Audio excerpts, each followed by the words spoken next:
Hello there, how are you? Welcome back to How I Did It. Well, today's project is one of probably three parts. The main part today is getting my Mighty Mule single gate opener installed. Now this is the light duty one. It is rated for a 12-foot gate, or I believe 300 pounds. So this gate is nowhere near 300 pounds, but it is a 12-foot gate.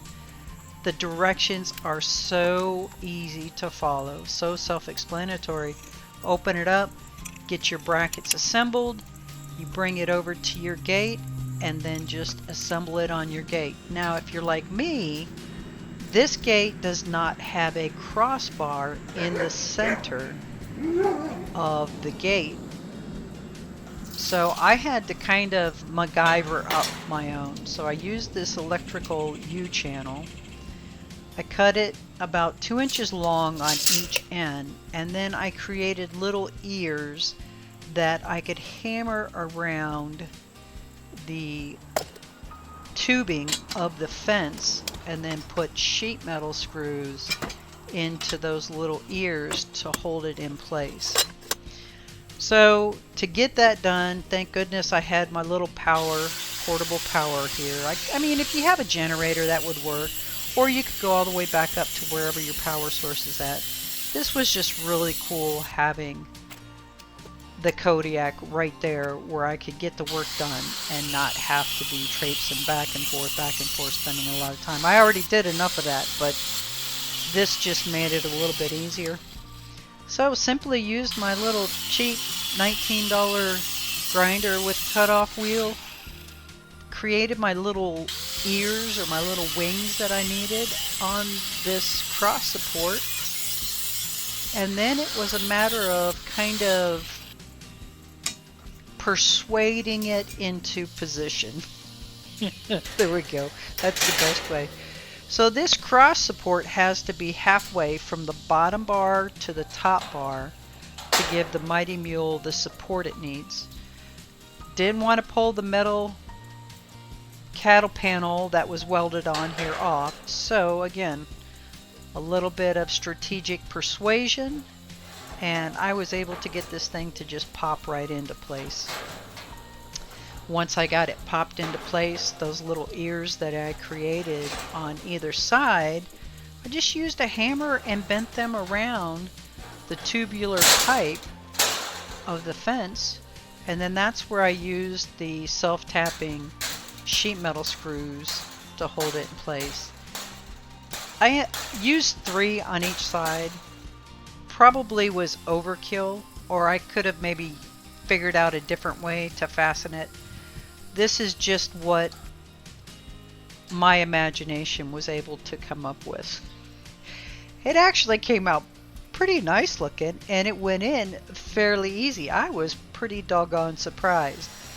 So the big key with these Mighty Mules are to make sure that they're level.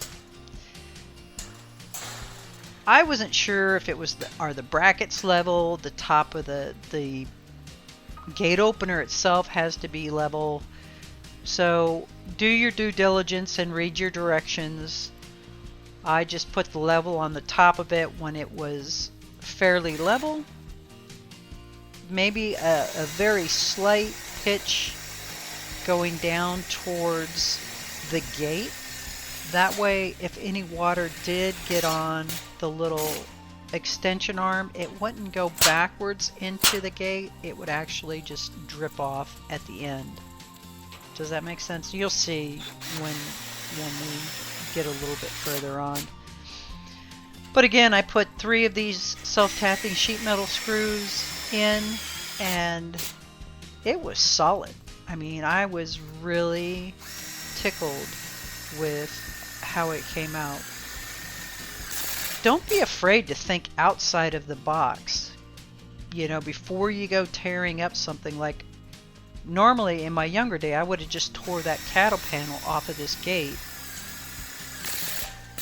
to get that cross member in there, and you know, created all kinds of extra work for myself. Now, what I'm doing here is cutting some of the cattle panel out of the way so that the actual Mighty Mule can bolt on right there. And you're going to see later on where I cut a couple more squares out of it. That way it gives the 1-inch gap that they tell you, or clearance that you need, where the Mighty Mule comes up to the cross support on the gate. Again, instead of just going in there and taking that whole cattle panel off, just little chunks at a time. It took a little bit longer to get this MacGyvered into place to where I really liked how it looked, to where I had all the clearances that I needed. But it was much better just taking little bites out of it instead of just taking a big old chunk and then being regretful later on, if that makes any sense. So here I'm just attaching the bracket that goes to, we'll call it the nose of the Mighty Mule gate opener, and then the part that I'm holding towards the post, we'll call that the tail of it. Where you attach the bracket, the nose bracket on there, take the time to find yourself a deep well socket, especially if you're MacGyvering it like I'm doing. You couldn't get a wrench in there. You had to have that socket in order to truly tighten it down the way that it needed to be tightened down. And here I'm just checking the level. And again, that's where I was referencing, do they mean level from bracket to bracket? Do they mean level on the top of the Mighty Mule? So what I opted was to put that on the top of the Mighty Mule and then have a slight pitch. And I'm talking maybe a 1/16 of a pitch down towards the nose on the Mighty Mule opener. And again, that's just so if water gets on it, it will go off the nose instead of coming back into the moving part of that arm. This again, you're going to need that long drill bit in order to get through here. And then these are the ratcheting wrenches, which made things a lot easier. Little hammer action, not a hammer, right? Anyway, this is where I was saying having that deep well socket really comes in handy, especially with this U-channel, to get inside there. There was no way with a wrench. It was just being a pistol. So that's all mounted. Then it was a matter of me mounting that control box and putting the pins in this Mighty Mule. Now I opted to go with my old solar battery. It's 100 amp hour. It's a 12 volt. It's a Life PO4. It's just not a small, portable one, that 7 amp hour that they're going to sell you for 30 bucks. I already had this one on hand. Once I hooked that up, black to black, red to hot, or red to red, and turned it on, hit the garage door button, and it opened like a champ. A little bit of flexing, but then I noticed the cattle panel was interfering with giving the 1-inch clearance, that minimum that this Mighty Mule needed from that cross bracket. So because of that, I went ahead and got the grinder back out and took off a couple more squares just towards the main body of that Mighty Mule.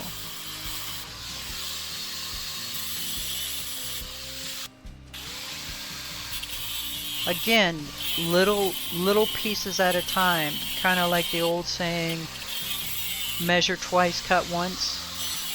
Well, this wasn't really a measure issue. This was an open, close, open twice, cut once.